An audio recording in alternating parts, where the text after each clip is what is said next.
Hello, yun po. Meron tayong konting analysis doon po sa Gilas versus Jordan. Kasama po natin, of course, Shaggy, my Gimme 5 partner. Yun. Tanong ko lang muna, yung initial reaction mo after Gilas wins the Asian Games gold medal. Honestly, bro, I almost cried. I was super proud, so proud. I know there might have been doubters about this team because short preparation, new coach, all these excuses, but they found a way. So I'm so proud, super proud of them. How about you? What do you think? Ako up to the very last minute, I kept on thinking that something bad was going to happen. Para I was used to Gilas losing and us not getting the gold medal. Parang always the silver, yung bronze. Parang I still can't believe na after 60 years na the Asian Games, we won the gold medal. And syempre, ang galing, hard work from the boys. Syempre, konting luck na din on our side kasi Lebanon was not in the game. Tapos Japan, Korea, they sent their team B. Pero tayo din naman, we didn't have Clarkson and the Japan boys. So, kumbaga, it was a great victory by our team. So let's talk about yung mga individual performance ng mga players. Of course, si Brownlee, walang question, yung game niya sa China, he's our main scorer. He carries us lalo na sa opensa. Pero let's talk about dun sa locals. Nasabi mo kanina for you, pag sa local, the best performance from this game came from Chris Newsome. Yeah. So what did you see ba in this game kanina? Bro, the first thing that stood out to me was his defense on Jefferson. Alam natin, sobrang scorer talaga si Jefferson. Sobra, oh. Even sa PBA, parang, di ba, Kobe ang tawag sa kanya. Kobe, left, Because what I noticed was, when it wasn't Newsome, whenever someone else would guard him, pag may pump fake na, lahat sila talon. Si Newsome, hindi, steady lang siya. Tapos pag na-shoot niya, contest lang. Tapos he was having a hard time. Pero pag sa pump fake, talon ka, foul agad. Kasi mautak si si Ronde, So nahirapan siya kay Newsome talaga. So you think he was the secret weapon against Jordan? Kasi he was able to hold kasi si Ronde yung sa second quarter, 'di ba? Yung nung nahabol nila yung 11-point lead natin, it was all Ronde. Nag-init siya. Pero yung I was scared na in the second half, he might have another run na parang ganun kainit. Pero yung nga, Chris Newsome was able to hold him down. That's why yun yung sa stats, sa plus minus, si Newsome got plus 17.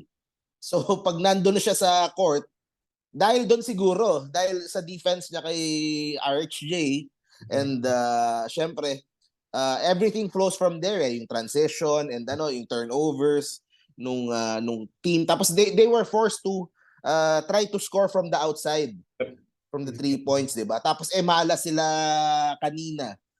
Their 3-point shots weren't going in. So I think malaking factor 'yon. But another breakout performance was Ange Kouame. So anong napansin mo naman dun sa game niya kanina? Grabe yung sa stats din niya. Ito, basahin ko lang muna. 14 points, 5 steals, 2 block shots.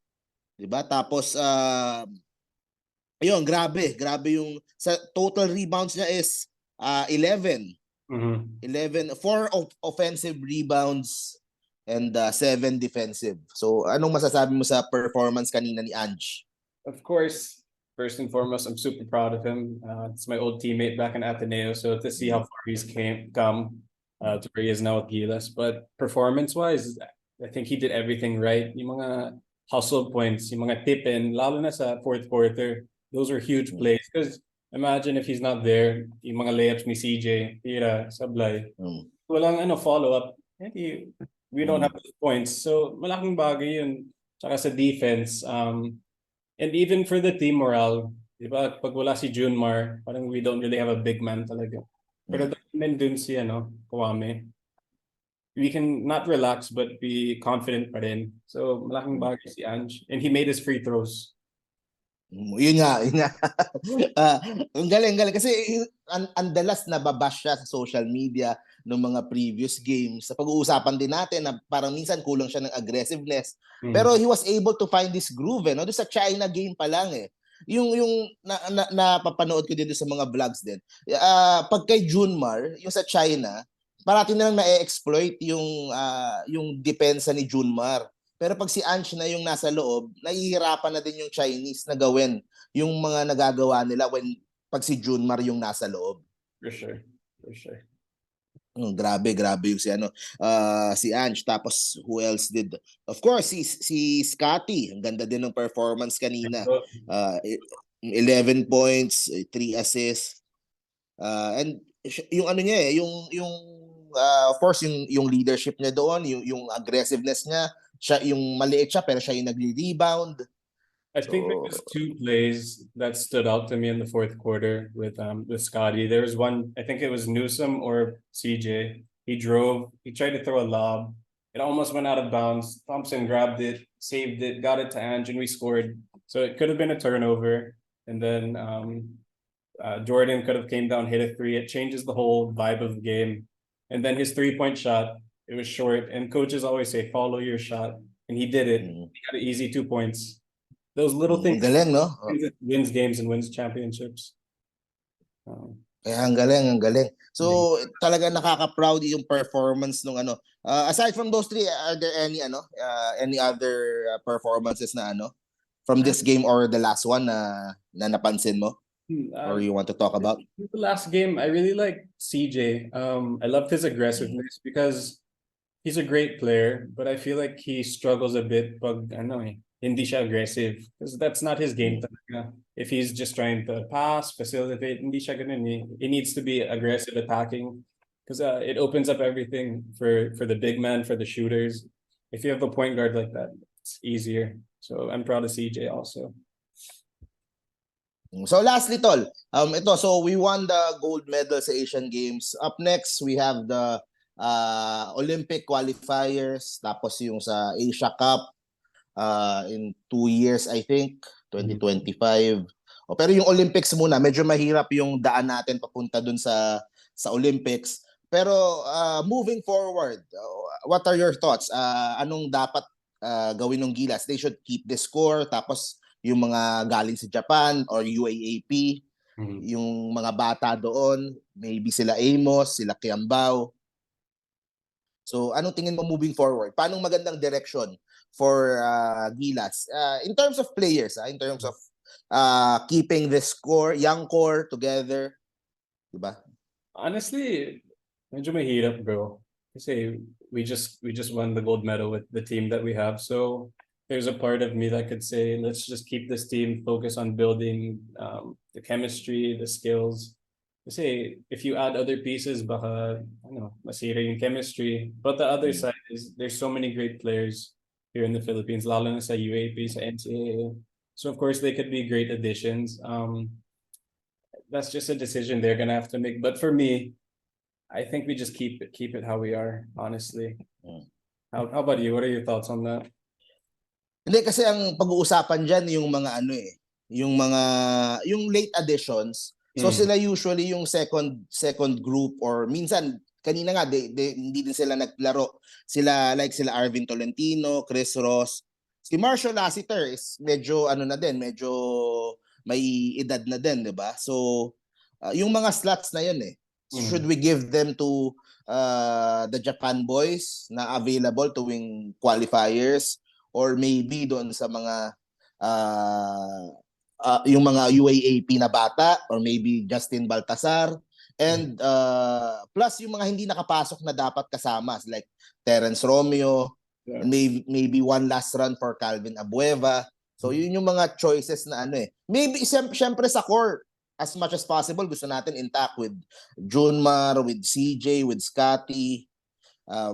I don't know about Japet. Syempre si Japet medyo is 36 years old. So I'm not sure if moving forward baka he wants to retire while on top, 'di ba? So of course si Oftana, Newsome, we would want to keep all of them as part of that core team na kasama sa Asian Games and World Cup. Pero ikaw, anong tingin mo? Like I said, it's hard. It's hard. It's hard, no? For those three spots. Obviously the Japan boys, the Korea boys, amazing talent. But I think we really have to look at the team and the chemistry. How committed can people be? Because it's one thing to have skill, but it's another thing to really want to be there and really care and want to represent the country. And I'm sure they all do. They want to be there, represent everything. But I don't know. It's just something the management's gonna have to figure out and see what happens. But I'm sure they'll make the right. Ito last question na lang siguro. Kasi you want to keep it as much as possible intact, di ba? Pero kung may improve, like say 1 or 2 players, anong kulang doon sa current lineup na yon? More on sa 3-point shooting ba, or anong what type of player would you want to put in to improve yung lineup ngayon? Siguro maybe 1 or 2 players kung may ipapasok ka. Sinong kailangan natin? A knockdown shooter, like a pure shooter, someone Pure shooter. Mera sila, alam mo, list naman na yan. Pasok yan. And, sa akin, shooter lang talaga. Maybe another backup point guard, more of a facilitator, passer. Because you can't always have a point guard like CJ who wants to attack. Sometimes we need someone to control the whole game. Ganun. So, just those things. I think we're okay on the big man side. So, just a shooter. Ang magiging problema pala natin si Kwame. Kasi we'll only have 1 naturalized sa qualifiers eh. Ngayon kasi they allowed 2 kasi hindi FIBA rules. So we might baka si Kai Soto or we need 1 big man na papalit kay Kwame for the next qualifiers. So ayun, thank you very much bro. Napakagandang analysis you gave about the game, and congrats ulit Coach Tim Cone, the rest of the Gilas boys. You made the whole country proud, and sana this kumaga we can start from here para it's a good good launching pad for the future of our national basketball team. So thank you very much bro. See you guys sa next video po namin. Go Gilas. Bye-bye.